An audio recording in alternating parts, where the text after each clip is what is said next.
अस्सलाम वालेकुम। मेरा नाम मुक़द्दस बट। इस वीडियो में आपके साथ मैं क्रिप्टो मार्केट की ताज़ा तरीन न्यूज़ अपडेट्स वगैरह शेयर करता हूँ, साथ मेरा एनालिसिस होता है। अभी क्रिप्टो मार्केट की तरफ नज़र डालें तो कल पिछले 24 घंटों में स्लाइटली क्रिप्टो मार्केट ने $1 ट्रिलियन की कैप को एक बार टच करके अभी फिर दोबारा नीचे आ गई है। कुछ एक बिलियंस डॉलर की जो है वो 1 ट्रिलियन से नीचे ट्रेड हो रही है। क्रिप्टो मार्केट की तरफ देखें तो बीटीसी, इथेरियम और जो टॉप क्रिप्टो करेंसीज हैं वो सेम आपको पिछले 2-3 दिन की जो खास टाइट प्राइस रेंज है वहीं पे मूव होती नजर आ रही हैं। शिबा इनो की प्राइस जो है पिछले 24 घंटों में कुछ 20% से ज्यादा पंप की है। वजह क्या है? शिबा इनो की पार्टनरशिप हुई है एक लग्जरी ब्रांड है बुगाटी। मेरा जो शेदाई पुत्र है, मेरा बेटा जो है छोटा, वो हर वक्त बुगाटी बुगाटी करता रहता है। तो इस लग्जरी ब्रांड ने शिबा इनो के साथ एक पार्टनरशिप की और इन्होंने एनएफटीज वगैरह की एक कैंपेन चलाई, जिस वजह से शिबा की प्राइस की थोड़ी हाइप आपको नजर आ रही है। कहा जाता है कि विद इन 4 मिनट इनके जितनी एनएफटी कलेक्शन थी वो सारी इसका जो बुगाटी ग्रुप है उसमें सेल आउट हो गई। तो इस वजह से शिबा इनो की प्राइस में थोड़ी सी हाइप आपको नजर आ रही है। आगे मैंने आपको बताया था कि मैं CD5 के ऊपर जो प्रोजेक्ट है उसमें अपना एक्सपीरियंस शेयर करूंगा, क्योंकि अगर आप देखें कल उसकी लिस्टिंग हुई टोकन की ट्रेड के लिए अवेलेबल हुआ और मैंने जो कि आपके साथ शेयर भी किया था, आईजीओ में मैंने पार्टिसिपेट किया था। तो कल इसकी प्राइस जो है तकरीबन जो हाईएस्ट प्राइस इसकी टोकन की गई थी वो तकरीबन 4 सेंट के पास तक, 4 सेंट तक इसकी प्राइस जो है वो पंप की थी। ऑलमोस्ट डबल आप समझ लें। सच्ची बात पूछें तो जितना मेरा CD5 के ऊपर एक्सपीरियंस है, ये उसका वर्स्ट वर्स्ट एक्सपीरियंस है। मतलब अभी भी नुकसान नहीं था। मतलब ये देखें प्राइस यहाँ से ऊपर पंप हुई और 2 गुना प्रॉफिट जो है वो दिया इसने। लेकिन मैं वर्ष इस वजह से कह रहा हूँ क्योंकि CD5 के प्लेटफॉर्म के ऊपर मैंने जितने भी आईजीओ में पार्टिसिपेट किया कम से कम 4%, 5 गुना, 4 से 5 गुना मुझे प्रॉफिट हुआ है। लेकिन कल मैंने जो है वो अपने टोकन सेल नहीं किए। मैंने क्या किया, मैंने जितने मेरे पास टोकन आए थे उन टोकन्स को मैंने पैनकेक स्वैप पे लिमिट ऑर्डर लगा दिया। पैनकेक स्वैप पे मैं ऑलरेडी आप लोगों को बता चुका हूँ कि एक तो आप टोकन स्वैप कर सकते हैं और दूसरा आप लिमिट ऑर्डर भी लगा सकते हैं। तो मुझे लगा कि यार इसकी प्राइस जो है वो थोड़ा पंप करेगी। मैंने यहाँ पे पैनकेक स्वैप पे 5 सेंट के ऊपर लिमिट ऑर्डर लगा दिया कि अगर मैं सोता हूँ बाद में प्राइस जो है वो पंप होती है तो 5 सेंट के ऊपर मेरे ये सारे टोकन सेल हो जाए। आपके ज़हन में आ सकता है पहले नंबर पे तो प्राइस इसकी क्यों इतनी शूट नहीं की। मैंने इसके बारे में लर्न किया। 2-3 डिस्टर्बेंस हुई जिस वजह से इसकी इस प्रोजेक्ट की हाइप नहीं बनी। एक तो ये कि 16 तारीख को इन्होंने अपनी लिस्टिंग करनी थी। 16 तारीख को जैसे ही इन्होंने लिस्टिंग की तो इस दौरान जो वेल बॉट थे वो इनकी लिक्विडिटी ड्रेन करते गए। जो इनिशियल कैप था इनका मेरा ख्याल है 3 लाख कोई 70,000 डॉलर के करीब इन्होंने इनिशियल कैप रखना था। बाकी जब लिस्टिंग होनी थी तो उस दौरान जिस जिस नए ट्रेडर्स ने इनके टोकन बाय करने थे उन्होंने बाय करने थे। लेकिन इनिशियल कैप यानी जो 3,70,000 था उसमें तकरीबन 1 लाख से ज्यादा डॉलर तो वो जो वेल बॉट थे उन्होंने ड्रेन कर लिया।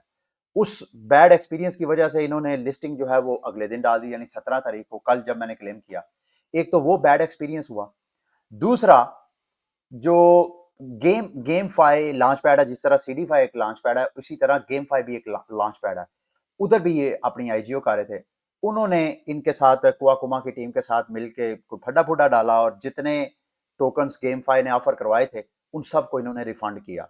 तो वो जो रिफंड है, ये दो इंसिडेंट्स की वजह से हाइप नहीं बनी और इस वजह से जो रूटीन में आईजीओ जैसे लॉन्च पैड्स में होते हैं 3 टाइम 5 टाइम, ये को बहुत बड़ा सरप्राइज नहीं है। लेकिन ये 2 टाइम ही मैक्सिमम जा चुकी थी। मैं इस उम्मीद में था कि जब मैं सो के सुबह उठूंगा तो मेरा मेरा ये ऑर्डर प्रोसेस हो जाएगा और मुझे $1,030 का प्रॉफिट मिल जाएगा। लेकिन ऐसा नहीं हुआ। अब मेरे पास दो ऑप्शंस हैं। अच्छा, इसके बाद इस ये जो प्रॉब्लम थी इसको कवर करने के लिए इन्होंने 2-3 इकदाम किए। एक तो इन्होंने जितने वो गेम फाई के रिफंड किए उसके बदले जो एलोकेशन इन्होंने टोकन्स की थी, इन्होंने अनाउंसमेंट की कि वो हम टोकन बर्न कर रहे हैं। 9.7 जो टोकन मिलियन टोकन हैं KKM में, ये इन्होंने बर्न करने का अनाउंसमेंट कर दिया, जो कि $1,75,000 की इसकी अमाउंट बनती थी। एक ये वजह थी जिस वजह से मैंने लिमिट ऑर्डर लगाया, मैंने फॉरन स्पॉट पे सेल नहीं किया। और दूसरी वजह, इन्होंने ये स्टेकिंग की फीचर भी ऑप्शन करवा दी कि अगर आप कोकोमा की प्राइस से मुतमिन नहीं है और आप समझते हैं कि आइंदा लॉन्ग टर्म ये प्रोजेक्ट डिपेंड होगा, तो आप अपने टोकन को बजाय इसके होल्ड करें, आप यहाँ पे स्टेक भी कर सकते हैं। अगर आप स्टेक करते हैं तो 35% APR आपको ये ऑफर करवाते हैं। और अगर ये अगर आप यहाँ पे स्टेक करते हैं इस वेबसाइट का लिंक मैं डिस्क्रिप्शन में दे दूंगा। 180 दिन के लिए आपका ये जो टोकन हैं ये लॉक हो जाएंगे, अनलॉक नहीं होंगे फिर 180 दिन तक, ठीक है। अगर आपने स्टेकिंग करनी है तो ये ज़हन में रखिए। तो ये दो चीजें थी, मुझे लगा कि बर्निंग की वजह से भी दोबारा हाइप बनेगी और साथ स्टेकिंग की इस न्यूज की वजह से भी हाइप बनेगी। मैंने ये लिमिट ऑर्डर इन दो हाइप की एक्सपेक्टेशन में लगा दिया, लेकिन बहरहाल मेरा ऑर्डर हिट नहीं हुआ। अब आप सोच रहे होंगे कि मैं स्टेकिंग करूंगा, मैं तो स्टेकिंग नहीं करूंगा। ये लॉक स्टेकिंग है, इसका मतलब है 180 दिन तक मुझे ये टोकन लॉक करने पड़ेंगे, उसका मैं रिस्क नहीं लूंगा।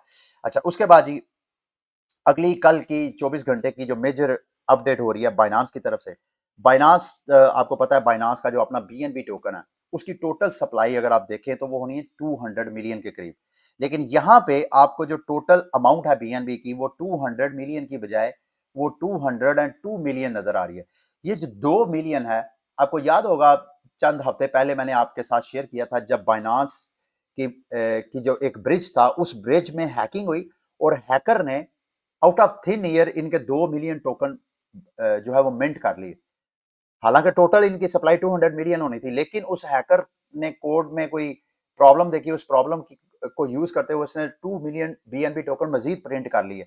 उसमें से 1 मिलियन, तकरीबन 1 मिलियन के करीब तो उसने ऑलरेडी स्वैप करके तो प्रॉफिट टेकिंग कर ली थी। लेकिन 1 मिलियन से ज्यादा के जो टोकन थे वो बीएनबी की जो कम्युनिटी थी वो एक्टिव हुई। इन्होंने जो नेटवर्क नोड्स थे उनको साथ मिला के पहले उनको लॉक किया, फिर उसके बाद उनको बर्न कर दिया। तो बहरहाल ये टोटल सप्लाई जो है 200 मिलियन की, उसमें से 100 मिलियन टोकन का इन्होंने प्रॉमिस किया हुआ है सीजी ने, बाइनांस ने, कि वो बर्न करेंगे। अब वो क्वार्टरली भी बर्न करते हैं, रियल टाइम भी बर्निंग होती है। ये बर्निंग कैसे, बर्निंग का मैकेनिज्म क्या है, जितनी ऑन चेन एक्टिविटीज होती हैं, फॉर एग्जांपल आप बीएनबी बाइनांस स्मार्ट चेन के ऊपर कोई भी एक्टिविटी करते हैं तो बदले में जो आप गैस फीस करते हैं वो गैस फीस बर्निंग में भी चले जाती है। और इसके अलावा बाइनांस जो अपना प्लेटफॉर्म है बीएनबी का, उस प्लेटफॉर्म पे जितना इनको प्रॉफिट होता है उसका खास हिस्सा जो है वो मार्केट से बीएनबी बाय करते हैं और उसको बर्न कर देते हैं। तो अभी पिछले 24 घंटे से जो अपडेट है, इन्होंने तकरीबन 2 मिलियन से ज्यादा बीएनबी टोकन बर्न किए हैं इस क्वार्टर, यानी ये जो इस साल के पहले 3 माह में जो क्वार्टरली बर्निंग करनी थी ये उन्होंने बर्निंग की है, जिसकी वैल्यू तकरीबन 570 मिलियन डॉलर के करीब बनते हैं। इतने कुछ मार्केट की क्रिप्टो करेंसीज ऐसी हैं जिनका टोटल मार्केट कैप ही इससे नीचे होता है। तो इन्होंने सिर्फ क्वार्टरली बर्निंग किया। ये मेरी नजर में बीएनबी की प्राइस के लिए, लॉन्ग टर्म होल्डिंग के लिए बड़ी बड़ी फंडामेंटली स्ट्रॉन्ग न्यूज है। इस चीज में एक चीज आपको सिर्फ देखने की जरूरत है कि ये 200 मिलियन में से जो इन्होंने 100 मिलियन बर्न करना है ये फौरन नहीं होना, ये हर 3 माह बाद तकरीबन 2 मिलियन करते जाएं। तो 200 100 मिलियन करते हुए आप इमेजिन करें कि हर 3 माह को आप डिवाइड करते जाएं, हर 3 माह में ऑन एवरेज यह 2 मिलियन के करीब ये टोकन प्रिंट करते हैं। तो टोटल टोटल इन्होंने 100 मिलियन करने हैं, जिसमें से 44 मिलियन ऑलरेडी ये कर चुके हैं, यानी 100 मिलियन में से 44 मिलियन कर चुके हैं। अभी 66 मिलियन अभी टोकन इन्होंने बर्न करने हैं। इसको तो मेरा ख्याल है कुछ कई साल लग जाएंगे बर्निंग होने में। बहरहाल अगर ये बर्न ना करते तो ये मार्केट में इसकी सप्लाई होती और ये बीएनबी के ऊपर सेल प्रेशर होता। बीएनबी के चार्ट के ऊपर अगर आप नजर डालें, वीकली लॉन्ग टर्म चार्ट के ऊपर अगर आप नजर डालें तो BNB, Luna crash, Ukraine Russia crash, FTX crash, Voyager capital, three arrows capital, इसी तरह जितने वेंचर आपको क्रैशेस नजर आए, सारे क्रैशेस को इग्नोर करते हुए एक खास रेंज में बीएनबी ने अपनी सपोर्ट बिल्ड किया। ना तो उस सपोर्ट से नीचे बीएनबी की प्राइस गई है, ये देखें यहाँ पे, ये देखें यहाँ पे इसकी प्राइस जो है $213 की स्ट्रॉन्ग सपोर्ट, ये पीछे देख रहे हैं यहाँ पर भी आपको 213। अभी जब पिछली बार इसने अपना ऑल टाइम हाई पर आना था, ये वाली जो रेंज थी, इसी रेंज को ये देखें मुसलसल एज अ सपोर्ट काम करती आ रही है बीएनबी की प्राइस में।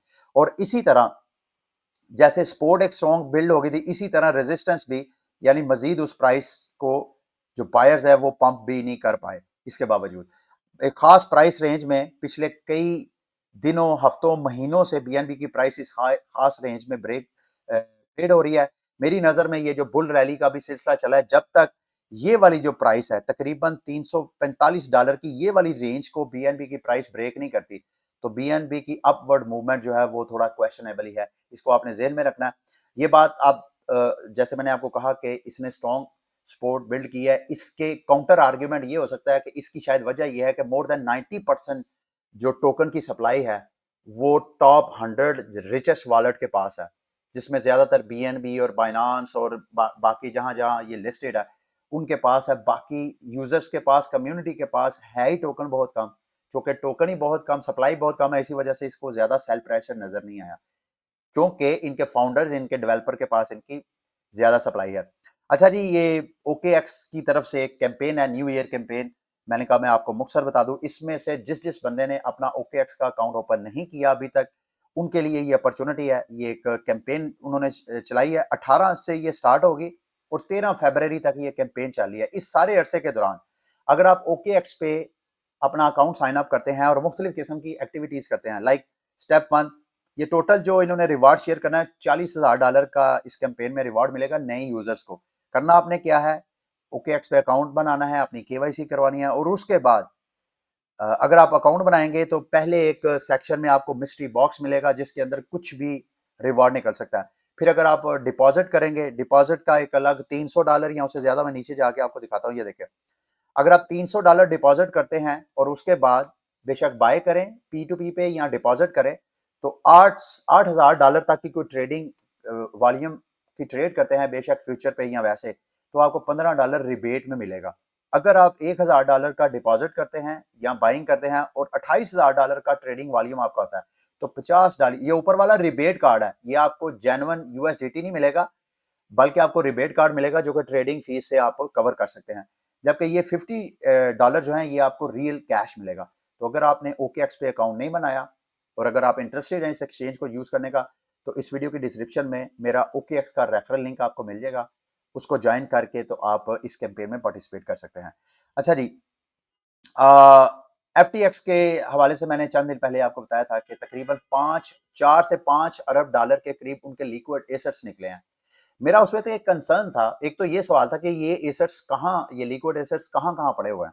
ये थोड़ी सी डाटा मेरे पास आया, मैंने सोचा मैं आपके साथ शेयर कर दूं। जो मेरा कंसर्न था कि इन लिक्विड एसेट्स में से अगर कोई क्रिप्टो करेंसीज भी इनके पास पड़ी हुई हैं, तो इसका मतलब यह है कि उन लिक्विड एसेट्स को जब ये बेचेंगे तो उन क्रिप्टो करेंसीज की प्राइसेस डंप करेंगे। अभी वो डाटा मेरे पास आया, वो मैं आपके साथ शेयर करता हूँ। पहले कैश इनके पास तकरीबन 1.7 बिलियन के करीब इनके पास कैश है, जो टोटल 4 से 5 अरब डॉलर बताया जा रहा है ना लिक्विड एसेट्स का। और तकरीबन इनके पास 253 मिलियन की प्रॉपर्टीज हैं बहामा के अंदर, ये FTX के जेर असर है। अब असल मेन चीज जो आपके काम की है, ये वाली चीज, FTX US, FTX और अल्मेडा रिसर्च, इनके पास 3.3 बिलियन के क्रिप्टो करेंसीज हैं जो कि लिक्विड एसेट्स हैं, जिनको ये मार्केट में सेल कर सकते हैं। सोलाना का सबसे बड़ा, बार बार आप कहते हैं ना सोलाना के बारे में मैं क्यों आपको, ये कुछ चंद एक वजूहात थी जिनमें से एक मेजर वजह, FTX के पास इस वक्त जो केस में सुनवाई हो रही है, तकरीबन 685 मिलियन का सोलाना इनके पास पड़ा हुआ है। अब थोड़ी देर के लिए इमेजिन करें, अगर कोर्ट ऑर्डर कर दे कि भाई ये सारे लिक्विड एसेट्स जो हैं इसको मार्केट में सेल करो, और ये सेल करके लोगों के पैसे वापस करो, जो क्रेडिटर्स हैं उनको पैसे वापस करो, तो आप इमेजिन करें सोलाना की प्राइस में कितना डंप आएगा, इस वजह से कितना पैनिक होगा मार्केट में। और FTT टोकन, BTC और इथेरियम के बहरहाल इतना ज्यादा प्रेशर मुझे नजर नहीं आ रहा।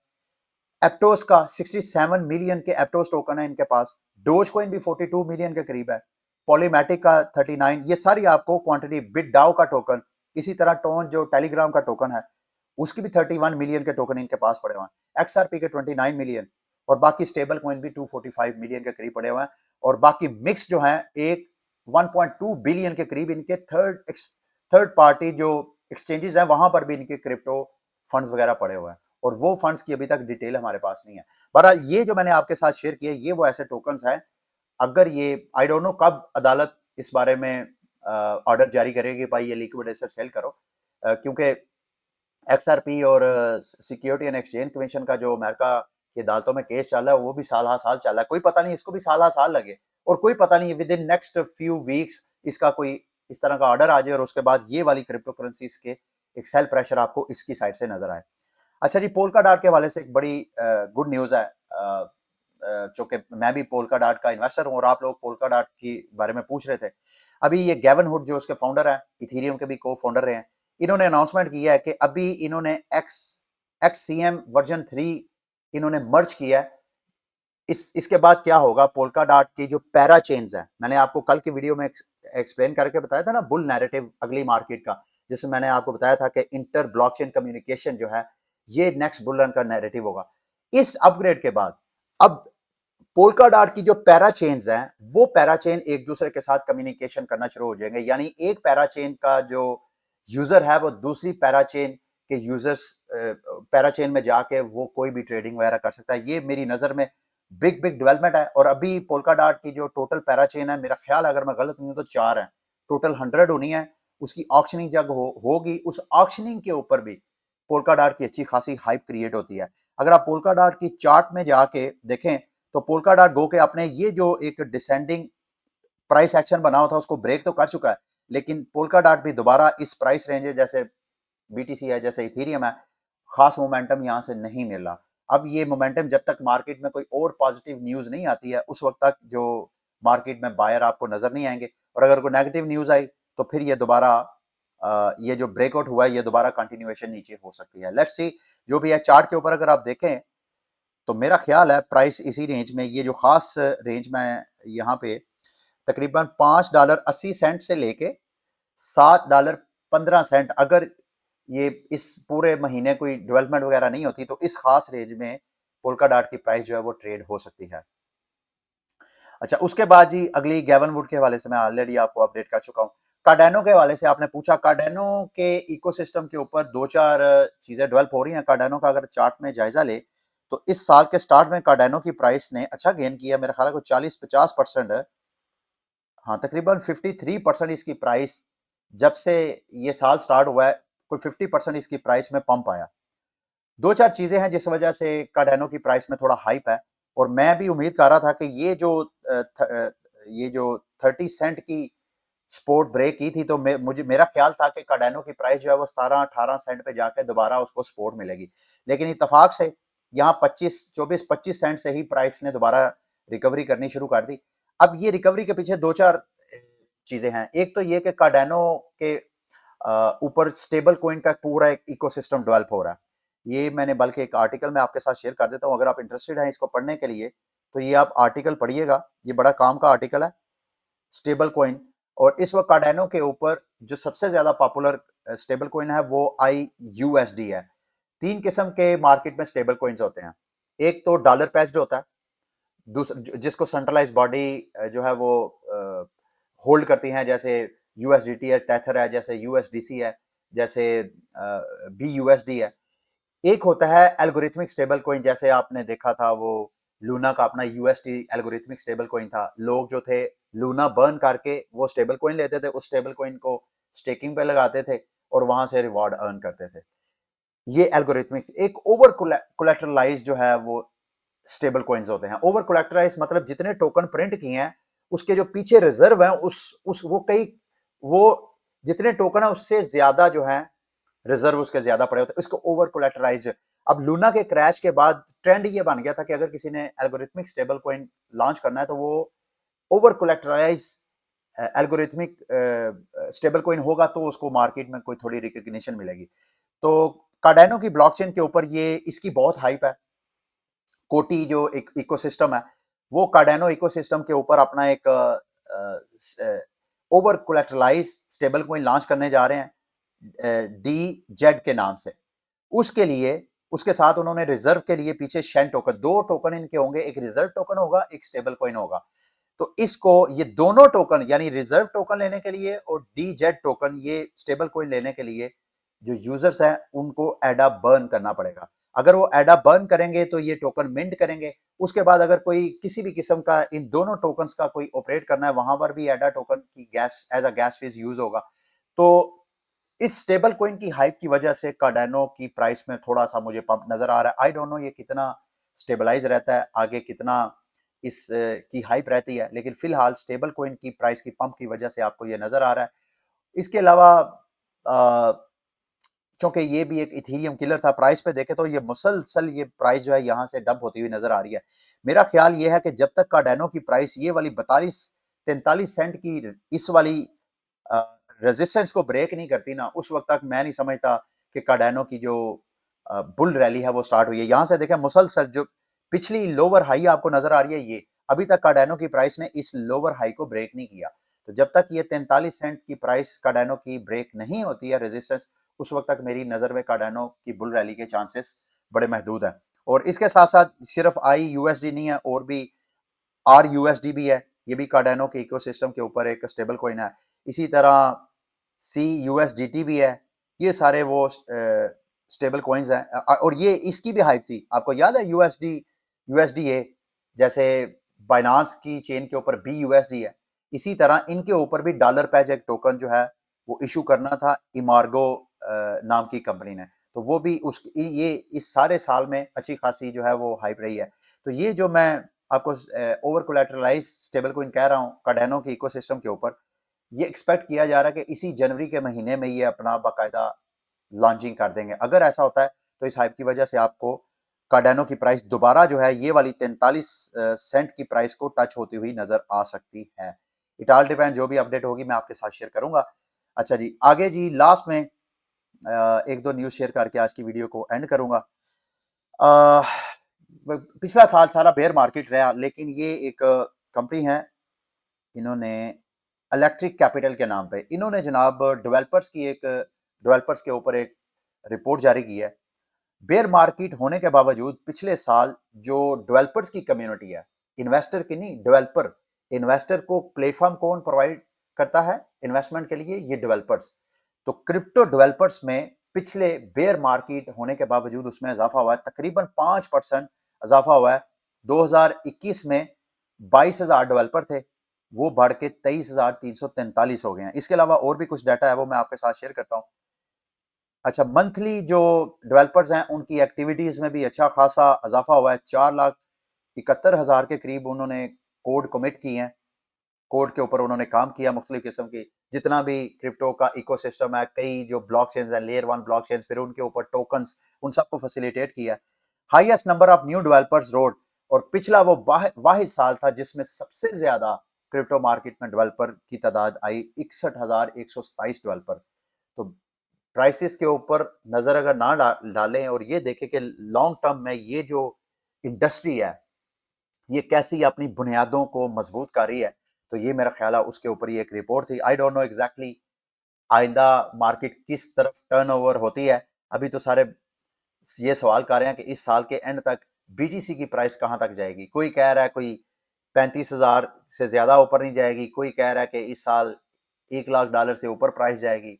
इट ऑल डिपेंड कि भाई मार्केट में जो दीगर फैक्टर्स हैं, क्योंकि अब इंटरनल क्रिप्टो मार्केट के फैक्टर नहीं है। मैं केविन लैरी का एक आर्टिकल पढ़ रहा था, उसमें उसने किसी को इंटरव्यू दिया, उसके बकौल जैसे FTX एक्सचेंज जो है वो क्रैश हुई है, इसी तरह मार्केट में और अभी क्रैश बाकी हैं। अगर ये इंटरनल क्राइसिस भी होराइजन में रहते हैं, और इसके अलावा ये मैक्रो इकोनॉमिक जो डेवलपमेंट्स हैं ये भी इसी तरह नेगेटिव बैरिश ही फिजाएं वहां से आती हैं, तो फिर ये $1,00,000 को एक्सपेक्ट करना, अगर BTC $1,00,000 तक नहीं जाता तो जाहिर बात है सारी क्रिप्टो मार्केट के ऊपर उसका प्रेशर रह सकता है। ठीक है, ये थी आज की वीडियो। उम्मीद करता हूँ कि आज की वीडियो भी आपके लिए इन्फॉर्मेटिव रही होगी। अगली वीडियो तक के लिए मुझे इजाजत है। अल्लाह हाफिज।